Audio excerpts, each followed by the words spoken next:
Bonjour chers frères et sœurs qui aimez Dieu de tout votre cœur, qui avez confiance en Jésus-Christ, le berger des âmes humaines, celui qui donne sa vie pour le salut des âmes humaines.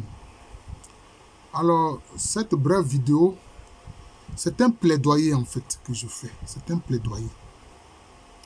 Vous savez, pour la canonisation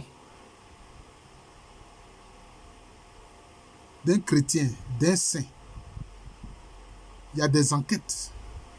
Il y a une commission d'enquête pour voir la vie que ce chrétien a menée ou cette chrétienne a menée. Est-ce qu'elle a été fidèle au Seigneur jusqu'au bout? Est-ce qu'elle a témoigné de Jésus-Christ par son comportement, par ses agissements, par sa vie?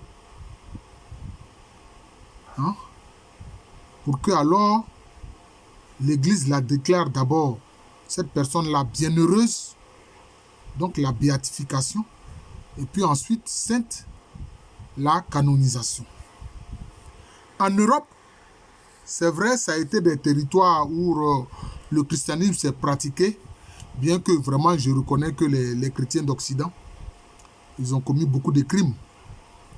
Ne fais pas autrui ce que tu n'aimerais pas qu'on te fasse. Cette règle d'or-là, beaucoup parmi eux ne l'ont pas respectée. D'où la traite négrière, d'où la colonisation, d'où le néocolonialisme, etc.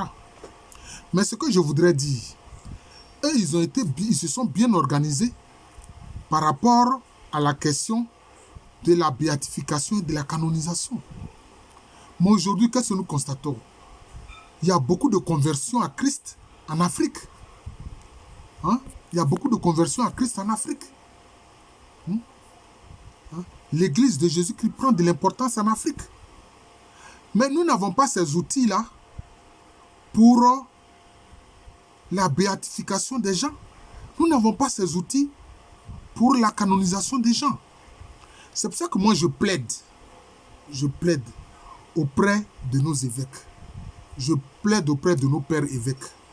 Que eux-mêmes ils mettent en place déjà une commission, ne serait-ce qu'en Côte d'Ivoire, et j'espère que cela va s'étendre aussi à toute l'Afrique, là où en tout cas l'Église catholique est implantée. Pour qu'il y ait des commissions auprès desquelles on peut déjà commencer à faire des dépositions sur la vie exemplaire de certains de nos frères et sœurs en Jésus-Christ. Voilà. Donc une commission qui sera évidemment chapeautée par les pères évêques, donc une commission épiscopale pour la béatification et la canonisation, notamment en Côte d'Ivoire. Commencer d'abord en Côte d'Ivoire. Pourquoi pas? Pour que cela aussi puisse s'étendre. Comprenez? C'est cela. Donc c'est ce à quoi je plaide. Voyez? En Europe, ils avaient ces outils-là. Mais ici, nous ne l'avons pas. Ici, nous ne l'avons pas. On ne va pas continuer concernant l'Afrique de dire oui, les saints inconnus, les saints inconnus, les saints inconnus. Non. Non. Il faut qu'il y ait concrètement des saints connus en Afrique. C'est vrai. Il y a les Bakita, il y a les saints martyrs d'Ouganda, Kizito, Saint Kizito, Saint Luc Badambakuntu, Saint Charles Lwanga, etc. Mais, moi je vous le dis, avec ces nombreuses conversions au Christ en Afrique, de plus en plus, nous avons des saints parmi nous. Je me souviens de cette maman-là. C'est la Vierge Marie qui l'a convertie après une maladie grave qu'elle a eue. Alors qu'elle était dans le coma, la Vierge Marie a dit, j'ai beaucoup d'enfants. Mais ceux qui sont les plus proches de moi, quand ils se salient, ils disent Magnificat. Cette dame-là, elle était d'abord musulmane, elle n'était même pas chrétienne. Maman, nous l'appelions affectueusement Maman Traoré Thérèse. J'ai fait une vidéo sur elle à ce sujet-là. Et c'est comme ça qu'elle est devenue légionnaire. C'est la Vierge Marie qui l'a convertie. Et la Vierge Marie lui a donné cette assurance-là.